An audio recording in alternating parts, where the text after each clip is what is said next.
is your sleep? Do you sleep well at night? Do you toss and turn? Are you a light sleeper? Are you someone that wakes up and always feels tired, not rejuvenated, feel like you could do with another 5 more hours of sleep? If this is you, then you've landed on the right episode of Me and My Health Up.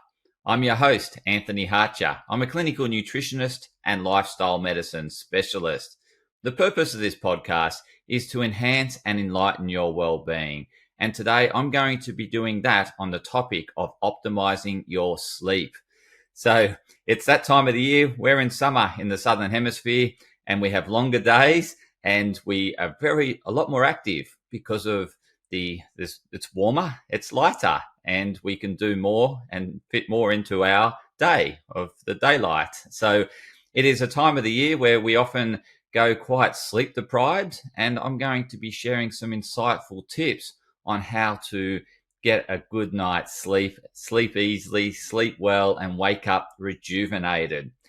I want to share this story because I've been someone that's been pretty good with sleep, but always wanting to do it better because I realize how much it has a difference on my energy the next day, my mood the next day, and how I eat the next day, and the amount of energy I have to exercise. So I've always been looking to improve my sleep.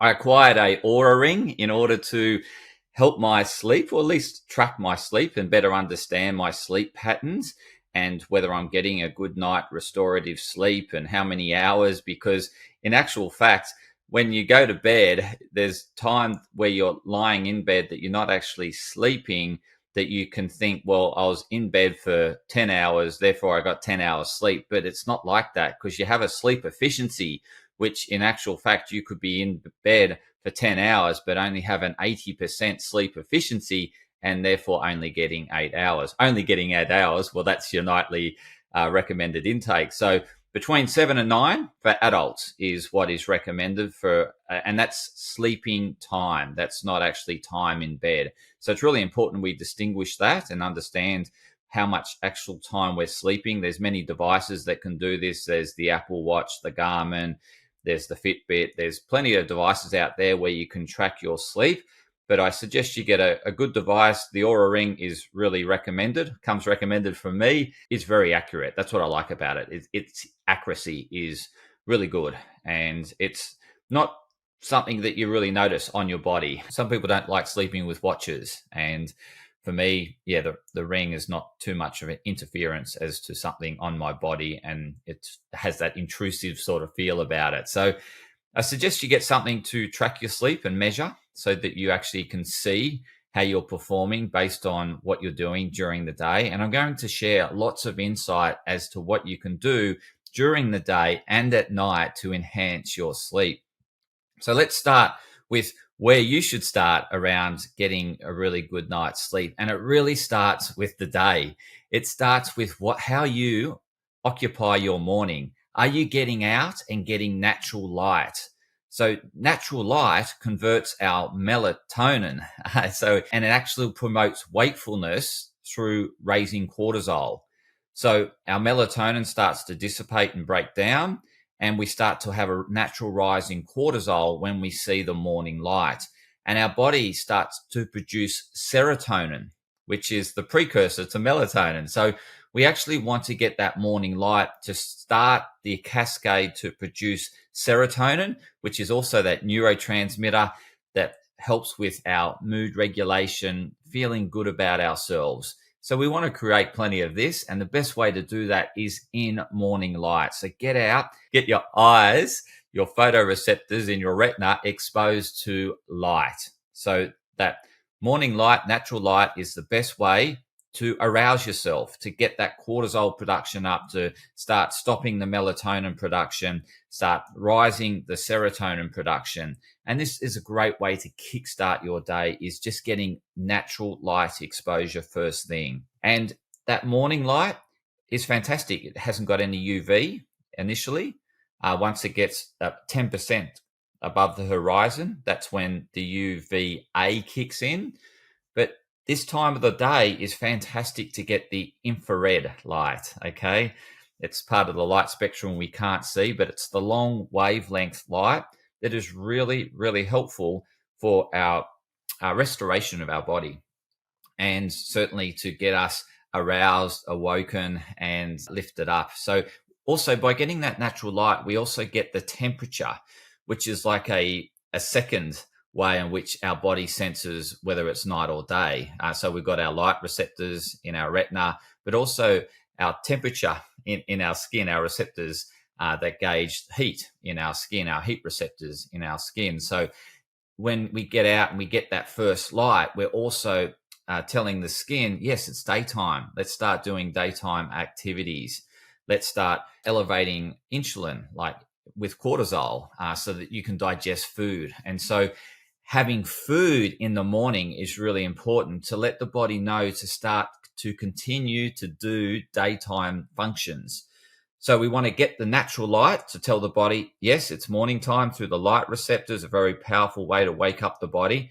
But we also want to get the heat onto our skin. So getting some exposure of our bare skin to the natural light is really helpful because it exposes to heat. That's also telling us it's daytime now, because night times are cool, daytimes are warm. And we also want to have some food in the morning because we are designed to digest food during the day, and we have the insulin available during the day to break down and to convert and to utilize our blood sugars for our cells so that they can make energy. So we want all these daytime functions to initiate at the beginning of the day. So having breakfast within half an hour of waking is recommended, scientifically recommended. So half an hour within waking. If you exercise is a great way to start the day because it obviously induces cortisol production.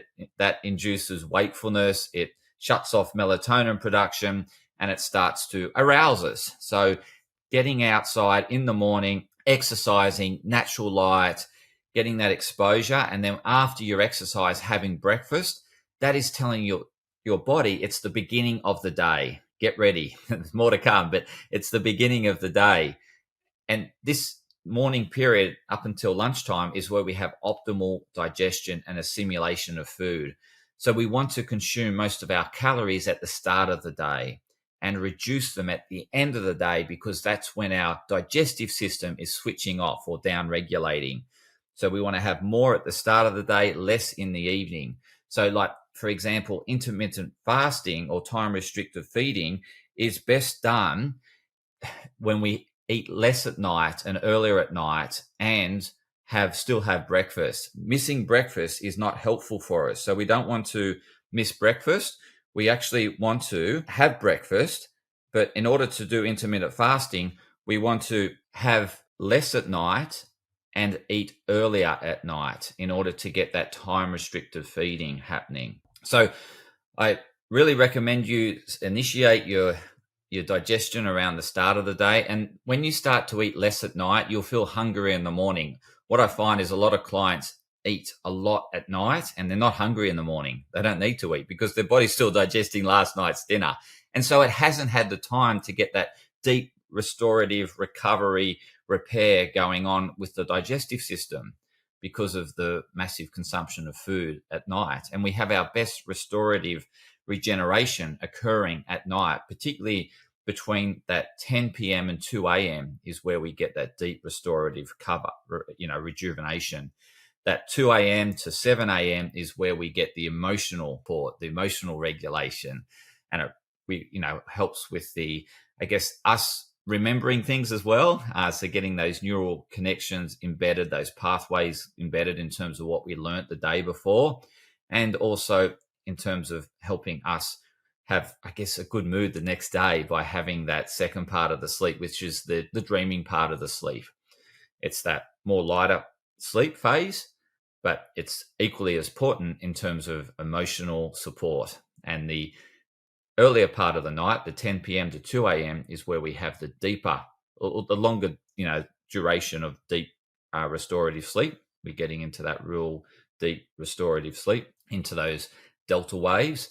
And in that is when our cells rejuvenate, repair. So we certainly want to make sure we're getting both parts of the cycle. If we go to bed really late, we can I guess, miss a lot of that deep restorative sleep and that repair to the cells and the tissues and the organs. We need that. We need that to happen. So we need to get to bed at a reasonable hour in order to make sure we maximize that deep restorative sleep.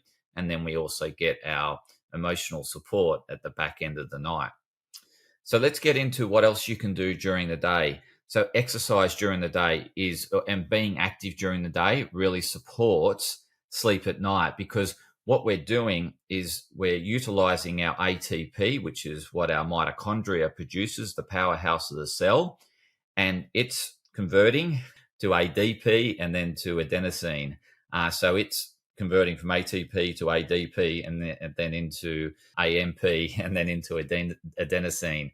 And it's the buildup of adenosine binding to the receptors of the cell that builds up sleep pressure. So the more active you are during the day, the more you build up the adenosine within the body, and the more likely you're going to have that sleep pressure, that need to feel like you need to sleep that night. So the less active you are, the less the adenosine's built up in your body. And the other thing that really blocks the adenosine binding to the cell is caffeine. So this is why caffeine promotes wakefulness, is that it stops the adenosine binding to the cell, and the caffeine takes that receptor site and it keeps the cell alert and active. So caffeine in the afternoon, evening is no good, because it really stops that sleep pressure building up.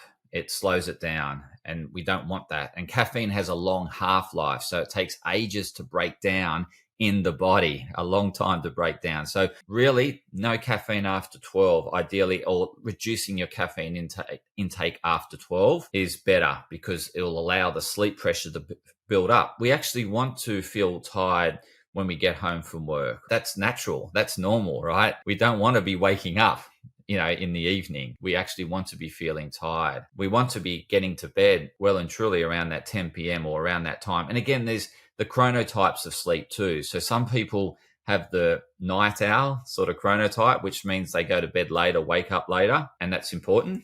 And then you have the morning lark. So those people go to bed early and wake up early. And that's what I am. I'm a morning lark. It works really well for me. So I'm in bed between 8:30 and 9 p.m. every night, and I'm up between 5 a.m. and 5:30. And the other really important factor around going to bed is the consistency. And that's what they found during the sleep studies. So Professor Matthew Walker has done copious studies around this. And what he's found, the number one important factor around sleep is consistency, the same time to bed. And when I say the same time to bed, it's within an hour window, and then the wake time within an hour window. So my hour window could be anywhere between 4:30 a.m. in the morning to 5:30 a.m. in the morning, and my time to bed anywhere between really 8 to 9 p.m. is probably that time. After 9 p.m. or I guess up to 9:30, I find my sleep's good. When I get to bed after 9:30, I really find it affects my sleep quality, because it shifts my circadian rhythm. And I really notice that jet lag effect if I go to bed after 9:30 p.m. at night. And again, everyone's different. So you might find that you have a bit more wakefulness at night and a bit more sleepy in the morning. You want to work with your chronotype. Again, I work with my chronotype. I get the great results by making sure I'm in bed. But I'm very consistent 7 days a week around that to bedtime, to wake time. It doesn't change, even on weekends. I keep it consistent. That way I've got energy all throughout the week, and I don't suffer that Monday morning blues and Wednesday hump day and all that sort of stuff, because my circadian rhythm is consistent throughout the whole week. So make sure you're very consistent with your time to bed and wake time. And I'm very disciplined around it, because I realize how much sleep impacts my overall health and well-being. In particularly, what the sleep studies have found, a night of deprived sleep, so only getting around 6 hours or less sleep a night. And again, this is average. Some people have got a tolerance where they don't need more than 6 hours, but this is the average. They found those that got 6 hours or less ate around 200-300 more calories the next day. So you eat more. And what they found, the types of food these people that were sleep deprived were eating, they found they were eating more higher calorific types of foods. So the more fattier foods, the more carbohydrate rich foods. So the more calorie dense foods, and the most calorie dense foods are the combination of carbs and fats, right? So, the ice cream, the sugar and the fat. So that's the sort of food you'll consume, the hamburgers you'll consume. So it's the greasy foods that you'll consume after being sleep deprived. It's because they're highly calorific and our body needs the energy to stay awake. And so it's telling you, give me more energy. And you're also going to go or chase more simple carbohydrates or more high GI, not complex. Simple high GI carbohydrates, which is like the lollies and things, when you're sleep deprived, because your body wants, or your brain certainly wants instant glucose, because glucose works really well for the brain. It's fast converting and it keeps you alert and it keeps you in that survival mode. And that's what happens when we're sleep deprived. We're very much in that survival mode, hence why we don't have great emotional regulation, because we're in that lower part of the brain, the limbic center, the emotional center. And that's where we're in that survival mode, where we feel like we're under threat. And so we behave like we're under threat, that people are threatening our lives. And so we behave in angry and abrupt and irritable and not patient sort of approach to life. Or we avoid things. We're running away from things because you just don't have the tolerance to deal with it because you're so emotional. So that next day is really affected in terms of mental health, what we eat the next day. And then we generally don't have the energy to exercise when we're sleep deprived. So it really affects your ability to exercise. So if you are sleep deprived, you don't really want to be doing that, belting your body around more, because it's feeling already belted around. It didn't have a good night's sleep. It didn't get its repair done, didn't get its maintenance work done. So what you want to do is gentle exercise if you've had a sleep deprived night. So still be active, but moving the body in a more gentle way. Be kind to it, because if you keep belting it up, yes, it will help with sleep that night, but it's not really trying to work with the homeostasis or the body trying to find that equilibrium. It's just going to shift it too much again. So evoke too much stress on the body the next day after being sleep deprived, because being sleep deprived is stress enough for the body. So what else do we want to be doing during the day? I just mentioned we want to be exercising during the day. When we exercise at night, what it does is it elevates our heart rate and it gets us hot, right? And both hot, our core body temperature being elevated, as well as our heart rate elevated, prolongs our ability to fall asleep. So we take longer to fall asleep. We take longer to get into deep restorative sleep. Our deep restorative sleep occurs when our heart rate drops to a low level, a really low resting heart rate. And it will stay elevated if we've exercised late into the evening. So you don't want to be exercising, 3 to 4 hours before bed. So if your bedtime is 10 p.m., then you want to make sure you're exercising around 5 or 6 p.m. at the latest. Exercising at 8 p.m. is really going to prolong that ability to fall asleep, because also exercises induce cortisol production. With elevated cortisol production, our body doesn't produce the melatonin. It doesn't start to build up. It inhibits the buildup of melatonin. So we need cortisol to lower in order for melatonin to build up in the evening. So we don't want to be exercising late in the evening. We don't want to be elevating our core body temperature late in the evening. So what are the things that are going to help drop our heart rate? Is hot showers, because what it does is it drops our core body temperature by sending the blood out to the peripherals to cool down at the surface. And so hot baths at night, and again, allowing a bit of time for the body to then cool down as well afterwards. You won't be able to go from a hot bath straight to sleep. You sort of want to have the bath sort of 1 to 2 hours before that sleep, just to allow that body to cool, the core body temperature to drop again. Certainly hot baths in the evening, not cold showers, not cold plunges in the evening. That doesn't support a restorative night's sleep. It's the hot, because that takes the heat away from the core and allows the core body temperature to drop. So having hot showers at night is helpful. Hot baths at night, helpful.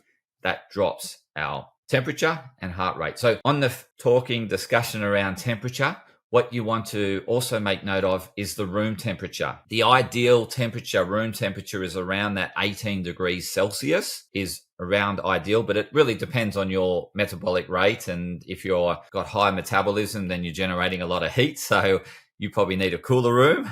If you've got a slow metabolic rate, then you're generally cooler. So you want 18 degrees might feel cool to you. So then it might be more like 20 degrees. So it really depends on the person. That's why I sort of give you, I guess, the different types of people: night owls, morning larks, and then you've got your metabolic rate people that are constantly generating energy, constantly burning food, and then the slower type. You'll know your metabolism type based on how much food you consume. If you don't need to consume much in order to get through the day, then you've got a sort of low metabolic rate but a high efficiency. But then there's those that have a high metabolic rate, low efficiency, and they just need lots of food, but they're not really efficient with the food, and they generate a lot of energy. Their body heats up. So making sure your room temperature is low. Really important that it's a low temperature. You actually want to feel cool. You don't want to feel hot. So cool the room down. Make an effort to cool the room down at night in order to help you to fall asleep. Because if you're not cool, your heart rate's going to be elevated. And as I said, the heart rate needs to drop in order to get into deep restorative sleep. The quicker it drops, the quicker you get into deep restorative sleep. So support the body dropping the heart rate by getting in a cool room at night, really reducing that room temperature as much as you can, wearing the minimal amount of clothing to bed. It's okay to be a little bit cool, on the cool side, not shivering, but on the cooler side.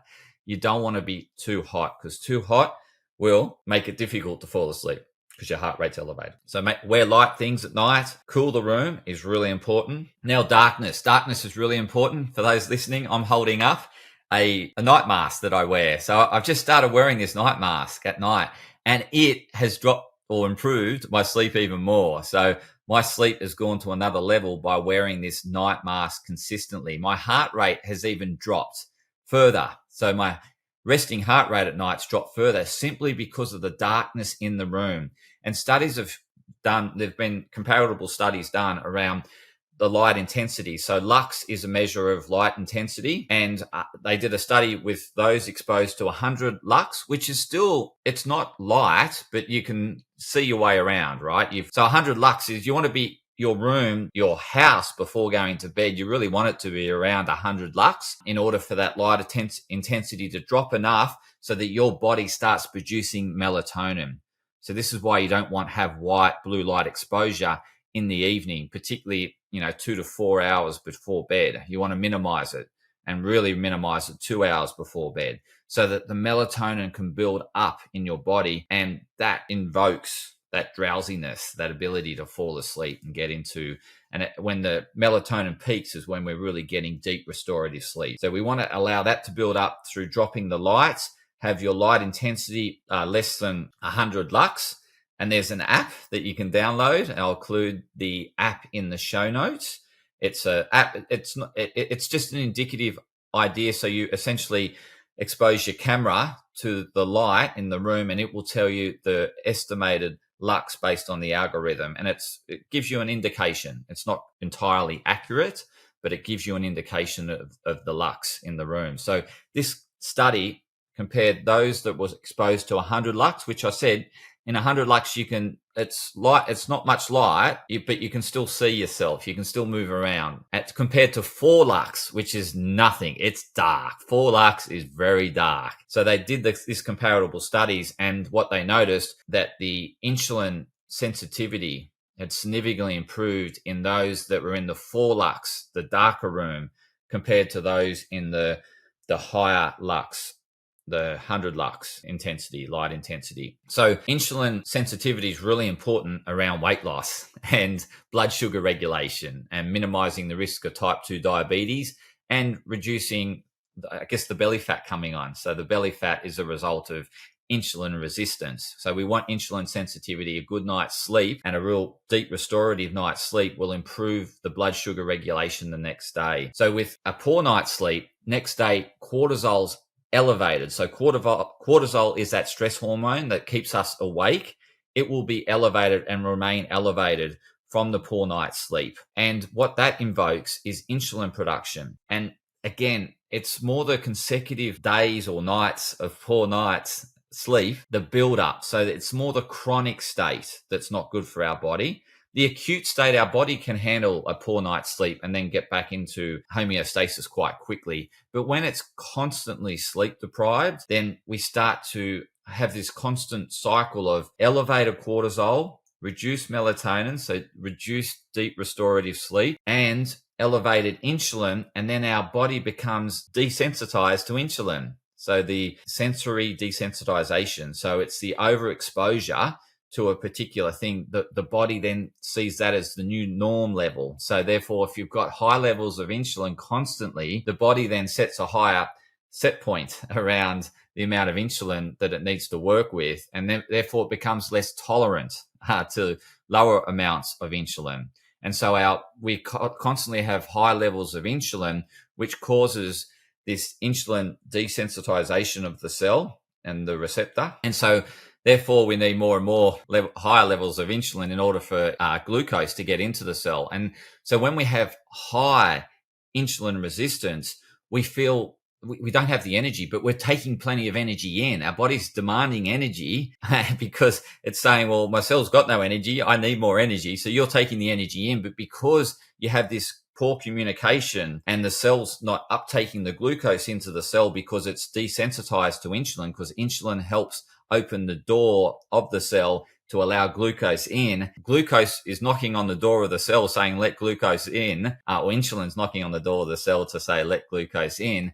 And then the cell's not responding. It's saying, no, that's not enough noise. I need more noise of insulin in order to let glucose in. And so you had this cascade of this feedback system that you've got more and more insulin being produced, but you're not listening to it. You feel like you need more energy. Your leptin becomes problematic. In a sense, leptin tells us that we're full and we're satisfied and we've got enough storage on board, enough energy storage on board. It gets all this noise, a huge elevated noise of excess insulin, and it's thinking, oh, there must be enough energy in the system. There mustn't be enough energy in the system. Therefore, you're producing you become less sensitive to leptin, and leptin is telling your brain that you've got enough energy on board and you don't need to eat anymore. But because you're less sensitive to leptin, you're not getting noise and you feel hungry all the time. So you eat more higher calorific foods, you're not taking it into the cell, and it's this vicious cycle.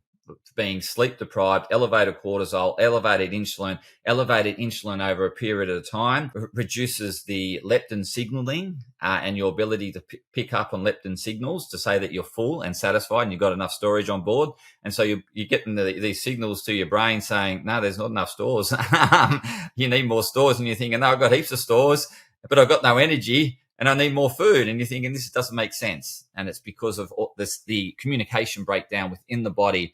Simply, it could be all driven from just poor sleep hygiene. So we really want to get our sleep hygiene on board. And it starts with getting that dark room, that cool room, and also taking your mind down, relaxing your mind. So during the day, we are very aroused. We've got lots of sensory input. And with all that sensory input, our brain activity is elevated. It's heightened in that beta wave state, the beta waves. And these beta waves, lots of cycles per second, right? They're very active, lots of stimulus, lots of input coming in. And so it's our aroused state, and we're processing lots of sensory information during the day. What we want to do is reduce the amount of sensory information we're taking in the evening, so it allows our wavelengths to drop. We want to get into that more alpha. So we want to go from beta to alpha to theta. And then, it's that alpha theta sort of state where we get into that drowsiness. And then we get into the delta, which is the real unconscious level. So in order to do that, in order to drop the wavelengths at night, what we want to do is start to reduce the stimulus input. So we want to stop looking at emails. We want to start unwinding, start doing mindfulness practices that really calm the mind. So we want to do things that calm the mind to reduce the beta wave activity, to get it more into the alpha wave activity, which is the more slower waves, the less cycles per second. And we want to slowly drop the arousal in the brain by reducing sensory input, keeping it to a minimum. And the way we do that is through just doing activities that just calm us, not excite us. We don't want to do anything excitatory in the evening. We want to calm the mind. And doing this at least 2 hours before bed is really important. So we want to calm the mind or unwind the mind. The way in which to unwind the mind is through journaling or writing things down. So don't allow things to be open and exposed, such as, oh, I didn't get that done, I'll remember it tomorrow. And so therefore you're keeping that neural pathway open and you're keeping some excitatory stimulus to it because you don't want to forget it. It's really important. And so you are keeping your brain at a higher level of activity in terms of consciousness and thinking because you don't want to forget getting back to that person tomorrow. In order to slow down the brain, what you want to do is put that in paper to get it out. So you think you can put closure to it. You can close that file in the brain so it doesn't remain open. So by writing things down, and this is all the things I didn't get done that I'm going to do tomorrow, putting that down on paper closes the files and reduces the brain activity. It slows the brain activity down. And when our brain starts slowing down, our body realizes that it's no longer, and particularly with the temperatures dropping, so that the body's got to perceive a temperature drop. So you want to start getting some colder exposure in the evening, start cooling your body in the evening, start getting darkness, so our strongest sense is through our eyes. Eyes is our strongest sense. Our sight, our vision is our strongest sense. So if we can start reducing the input through our eyes and lowering the input, the light intensity, so stop getting on your phone, computer, minimize white lights, fluorescent lights, start dimming the lights, reducing the light intensity. It tells the light receptors, our photoreceptors in our retina, that it's getting darker. Start doing nighttime things. Start producing melatonin. In order for us to convert serotonin to melatonin, our eyes are got to perceive less light. So we want to have less light input in order to start producing melatonin in the evening. Really important. So minimizing your light exposure at night. Candles are perfect. Firelight's fine. It's more that red light. That red light has got longer wavelengths and is less arousing to the eyes. So you can put a few candles around, turn it into a romantic household in the evening is fine because that will still allow the melatonin to start to build up. So I really reduce the light intensity in my house. I use this sleep mask at night. Again, this is a Harry Potter sleep mask. It's nothing expensive. It's really just getting something that's going to reduce the light getting into your retina is really important. The other sleep aid I use in the evening is I use mouth tape. So because I used to be a mouth breather, I'm breathing less through my mouth and more through my nose now through getting this mouth tape. So I use this mouth tape for those listening. I'll put the link in the show notes as to the mouth tape I use. They've even got mouth tape for kids. So if your kids are snorers, or I was a snorer, once a snorer, I put the mouth tape on, started to encourage my body to breathe through my nose. What that does is really help with getting the right blood oxygen levels in your body. If your blood oxygen levels drop, then your adrenal glands at the top of your kidneys will shoot out some cortisol and you produce wakefulness in order to start breathing again. Norepinephrine is also, secreted in order to wake you up to get that breath of air. What we want to do is make sure our blood is well oxygenated, and breathing through the nose is key to maximizing the amount of oxygen getting into our system. We need less at night because we're less active, but we still need oxygen. And if we've got impaired airways and we're mouth breathing, then our amount of oxygen getting into our system is less, and we can get woken simply because we're not getting enough oxygen to continue to function. So we're still needing energy at night in order to do restorative functions, and we need less oxygen, but we still need oxygen, and the best way to get it is through nose breathing, and your partner will love it because you're not snoring. So mouth breathing is really associated with snoring and impinged airways. Really important that you manage your blood oxygen through nose breathing at night. Mouth tapes can help, but seek professional guidance in relation to this because you might have some obstructive airway breathing disorder, and that needs to be dealt with by a professional. So there's certainly professionals out there that help with respiration system. And you can also do sleep tests to make sure you haven't got the obstructive sleep disorder or sleep apnea. So making sure you get enough oxygen, because that will cause you to continually wake during the night. When we're continually waking during the night, we're coming out of our deep restorative state of sleep, and we're minimizing the deep restorative state of sleep, which is where we do the repair work. So we don't want to be just getting taken out of that quickly all of a sudden just because our blood oxygen is dropping too low. And the other thing by getting enough blood oxygen is that the body remains a nice pH balance of the blood, and that can help with minimizing the amount of urination happening at night, because the body will get acid. If acidosis is building up because we're not getting enough oxygen in or getting enough CO2 out, probably more the CO2 out, works both hand in hand. We need to keep that pH balance.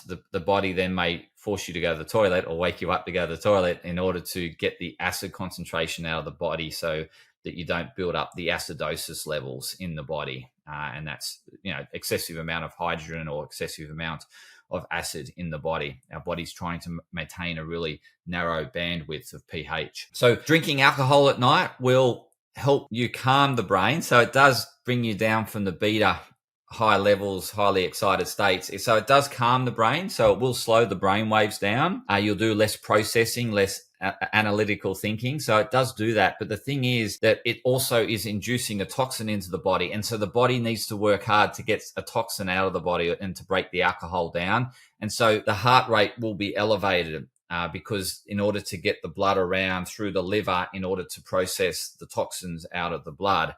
And so, yes, you're going to have elevated heart rate. You won't get into those deep restorative states, but you'll fall asleep okay, simply because you've calmed the mind down. But we can calm the mind down through mindfulness and doing those practices such as journaling I mentioned before. So they're my top tips in getting a restorative night's sleep. Be consistent, cool room, dark room, making sure you're starting these practices, cold exposure, dark exposure, well and truly before bed. You're not exercising too close to bed. You're not eating too close to bed. Eating too close to bed elevates the heart rate. So eat early and light at night is really important, so that you go to bed on a light stomach, so that you haven't got the elevated heart rate. Elevated heart rate will be due to the digestion. So you don't want to elevate the heart rate. And the increased digestion will also increase your body temperature. So we don't want that. We want to fall asleep.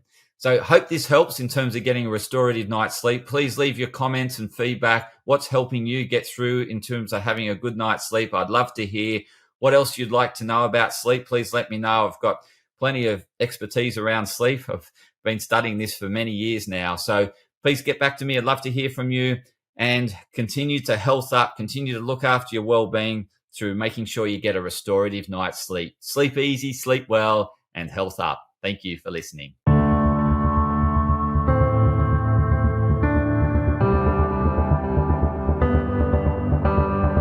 Podcast disclaimer. This podcast and any information, advice, opinions, or statements within it do not constitute medical, healthcare, or professional advice and are provided for general information purposes only. All care is taken in the preparation of the information in this podcast. Connected Wellness Proprietary Limited, operating under the brand me&my Health Up, does not make any representations or give any warranties about its accuracy, reliability, completeness, or suitability for any particular purpose. This podcast and any information, advice, opinions, or statements within it are not to be used as a substitute for professional, medical, psychological, psychiatric, or any other mental health care or healthcare in general. me&my Health Up recommends you seek the advice of a doctor or qualified health provider with any questions you may have regarding a medical condition. Inform your doctor of any changes that you may to your lifestyle and discuss these with your doctor. Do not disregard medical advice or delay visiting a medical professional because of something you hear in this podcast. This podcast has been carefully prepared on the basis of current information. Changes in circumstances after publication may affect the accuracy of this information. To the maximum extent permitted by the law, me&my Health Up disclaims any such representations or warranties to the completeness, accuracy, merchantability, or fitness for purpose of this podcast, and will not be liable for any expenses, losses, damages incurred, indirect or consequential damages, or costs that may be incurred as a result of the information being inaccurate or incomplete in any way and for any reason. No part of this podcast can be reproduced, redistributed, published, copied, or duplicated in a form without prior permission of me&my Health Up.